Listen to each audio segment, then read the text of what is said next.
What's going on, YouTube? Hey everyone, thank you so much for tuning into our channel. I'm Ty. I'm Katie, Teed Up Travel, and today we're headed to Austria. Let's go. Here we go.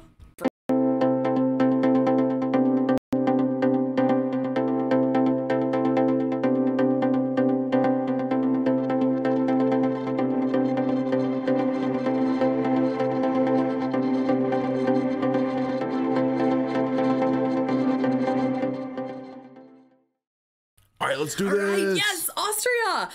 Don't know much about Austria. Yeah. I've been seeing it in the comments that people want us to check out a video about Austria. So we're going to check out geography now. Let's do it. And learn a little bit more. Sweet. I think it's the first time we've done an Austria video on the channel. I'm excited to see what it's about. If it's your first time coming across our channel and discovering us, please give us a quick subscribe. We'd greatly appreciate it. Hit the notification bell. We come out with videos every single day. We sure do. We're exploring the world.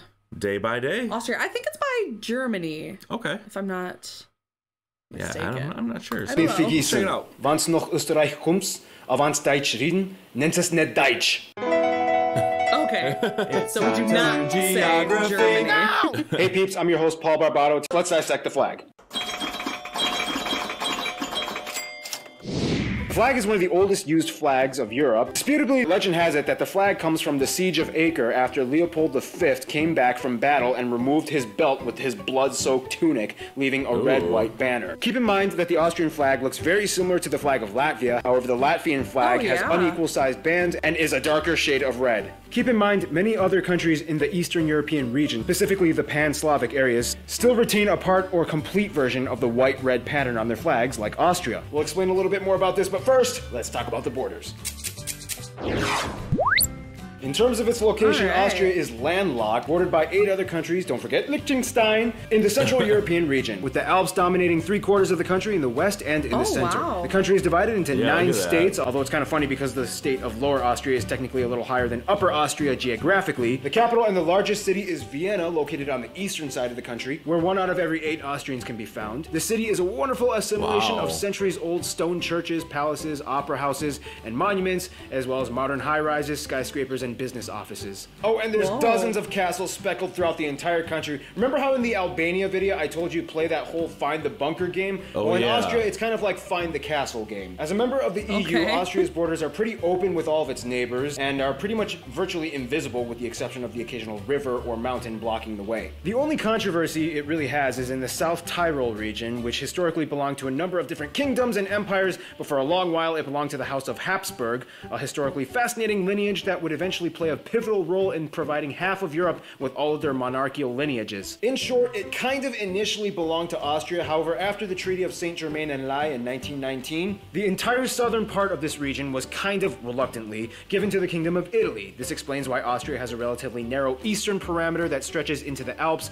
as the South Tyrol region, which previously gave the country a wider range of dominion, was ceded to Italy. Austria was kind of like, okay, Italy, we'll give you this piece of land, but, you know, just a little heads up, pretty much everybody in there is Austrian and they speak German and they kind of want to be part of Austria. But hey, it's all yours. The most confusing part of the region, though, would have to be the Jungholz Enclave. Located right on the border of the Bavarian region of southern Germany, this place only has about 300 people, separated into 4 small towns. This area is strange because it is one of Europe's only 3 quadrupoint borders and is technically joined by Austria by only a small narrow corridor, only a few meters wide on the top of the adjacent Buchshofen mountain that crosses over into the Austria side. Otherwise, the only way to get into Austria from this region is by driving through Germany. This means that if you don't want to go through Germany to get into Austria from this region, the only way is to literally climb to the top of the Buchshofen mountain to the very point where the 4 borders meet and climb all the way down to the rest of Austria. Since the 19th century, the borders have been literally marked every single step of the way, and the top has a mark stone that distinguishes the narrow crossing. Believe it or not, this is actually a common hike that a lot of people take, despite the fact that many of them don't even understand the significance of the markers. Speaking of mountains and hikes, let's talk about the physical geography. I guess people do. Yeah. Do it. As mentioned before, about 3/4 of Austria is mountainous, with the Alps dominating the center and western parts of the country. These mountains are the characterizing segments that give Austria its distinct national identity, both historically and culturally. In short, even though the vast majority of people in Austria live in the low-lying plains around the mountains, Austria would not be Austria without the Alps. These mountains can actually be quite quirky, almost with minds of their own. For example, every spring in the Hochschwab Mountains and forests on the east side of the Alps, the snowmelt from the mountains completely engorges the Grüner See, or the the Green Lake, engulfing the entire park with trees and benches underneath it. Whoa. These mountains also provide the perfect setting for Austria's favorite sport, skiing. The problem though is that although these mountains are very beautiful, they do kind of make a lot of the country uninhabitable or difficult to cultivate. Although 40% of the land is covered in forests, less than 20% of the land is arable. And for the record, yes, The Sound of Music was filmed in parts of Austria. No, really? not everybody has seen or even cared about seeing that movie. Of course, the mighty Danube River flows through the northern part of the country and has historically played a vital role in Austria's economy and trade sector, especially after the construction of the Rhine-Main-Danube River Canal back in 1992, which allows ships to finally pass from the North Sea through Europe into the Balkans and ending into the Black Sea. The low-lying areas of eastern Austria have nice grassy hills and plains, perfect for cattle raising and of course dairy production, where some of the classiest Austrian cheeses are produced. Now of course Austria's economy is not really that heavily based on agriculture, but rather services and industry, specifically in engine and medication manufacturing. But who does all the manufacturing? Let's find out in demographics. All right.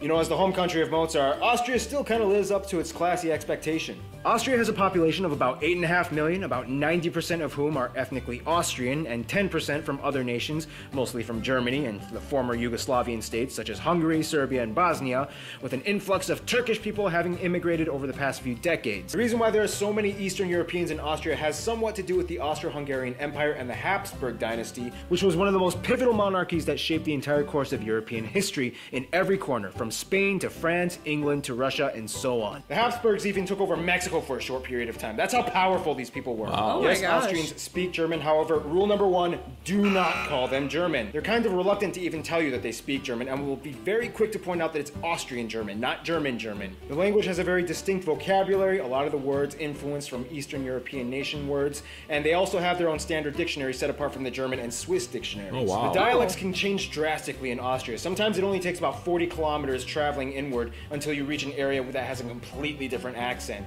And don't even get started on those Liechtensteiners. In contrast to Germans, Austrians like to define themselves as more soft-spoken and... I'd like to hear some of the different dialects. Yeah, that would be really cool. Yeah, that would be a cool video to check out. I don't know if there is a video like that, but... I'm sure there's probably something on it. Yeah, that'd be cool. Yeah. reserved. They don't like to upset anybody, and courtesy is very highly expected in this country. Educational accomplishments and achievements are very highly prized in Austria. One thing Austrians do kind of obsess over, though, are titles. They prefer to be addressed by every title that they've obtained for themselves, even if it equates to like 15 titles. Mr., Dr., Chairman, Vice CEO, Chairman Otto von Schnitzelbach-Krakengeschäftsmeier. Oh, One thing that really? Austrians will tell you that they really like to do is just taking simple walks, whether it's just for an hour to clear their head, and in any weather, whether it's great or whether it's raining. They even have a word for That's it, nice. Spazierengehen. Yeah. Don't be surprised if an Austrian invites you to just go for a walk. Go with it. They're a little bit more conservative in their politics, which can possibly be attributed to the growing elderly population. However, the youth have always been known to ruffle up a few controversy feathers here and there. I mean, the winner of last year's Eurovision contest was an Austrian drag queen with a beard. They keep things a little bit on the down low. However, once every so often, one notable figure comes and shines through, like Christopher Waltz and everyone's favorite bodybuilder Arnold Schwarzenegger, which, by the way, he's contrary to some Austrian? stupid I didn't know rumors, that. I didn't know no, the last name Schwarzenegger does not have a racist connotation behind it. It literally just means the person from Schwarzen.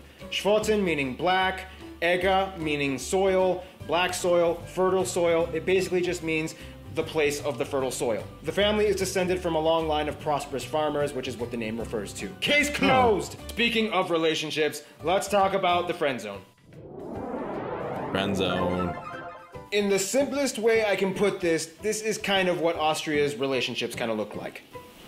Now shut up and dance with me! Pretty much all of Austria's best friends have some kind of a love-hate relationship with them, but love always wins in the end. It's kind of crazy too, because in the nicest, softest way I can put this, Austria did kind of start or influence both world wars. World War I with the attacks from the Empire on Serbia after the Archduke was assassinated, and World War II because, well, I mean, Hitler was kind of born in Austria. I mean, no Austria, no Hitler. To this day, Austria is incredibly neutral in their affairs and lies in a very interesting alliance limbo, as they have neither joined NATO or the Warsaw Pact. But enough on that. In regards to their eastern neighbors, because of the whole Austro-Hungarian Empire, Austria and many of the other Central and Balkan states like the Czech Republic, Slovakia, Serbia, Bosnia-Herzegovina, and so on, have close ties to Austria, even though historically they had lots of drama under the Habsburg dynasty. But hey, it was either the Habsburgs or the Ottomans, and they hated the Ottomans. In regards to Italy, Italy has always been a huge trade partner, but of course, like mentioned before, the whole South Tyrol region thing kind of causes a little bit of tension.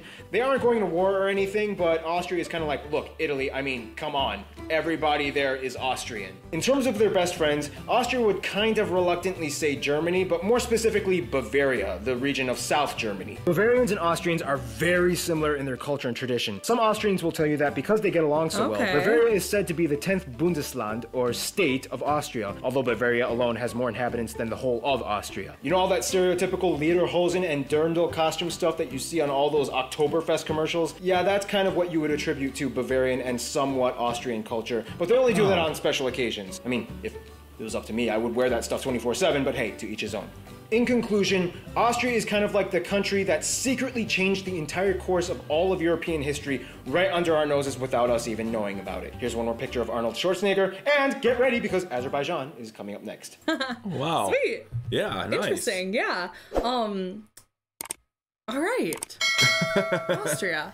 Yeah. I still want to learn like a little bit more. Yeah, it was definitely. nice to know like, okay, where it is, that little region where it goes into. Oh yeah, that was really interesting. Yeah, that was interesting. You have to climb the mountain. Yeah. Or just go through Germany. Yeah. Yeah. I was like, whoa. But the most similar to Bavaria. Yeah. He said. Like this right here. Yeah. Which is South Germany, which I don't really know much about Bavaria either. Yeah, me either. Huh. So it's interesting. People like actually hike that. Yeah. And it was really That's high up it was there. really cool. Like some of those views were beautiful. Oh yeah.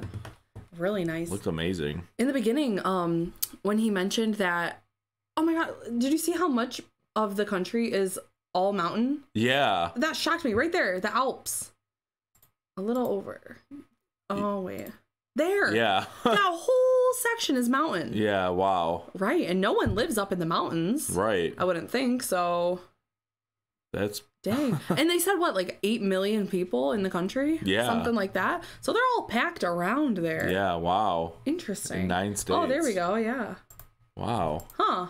Yeah, really interesting. Cool. And like you said, it would be cool to see a video on the dialect here. Yeah, the dialects. And even going more into demographics. Like, yeah. I don't know. I just love to hear about like sports and food and movies and culture. Yeah. Yeah, definitely. Yeah. Interesting. So let us know in the comments if there's any videos out there like that we should check out. Yeah. Are you watching from Austria? If you are, that's so cool. And hello. And what should we check out next? Yeah, let us know. And thank you so much for watching this video. And if it's your first time coming across our channel and checking out one of our videos, please give us a quick subscribe. Hit that notification bell to stay up to date because we come out with videos every single day. And we can't wait to see you tomorrow. See you tomorrow. See ya.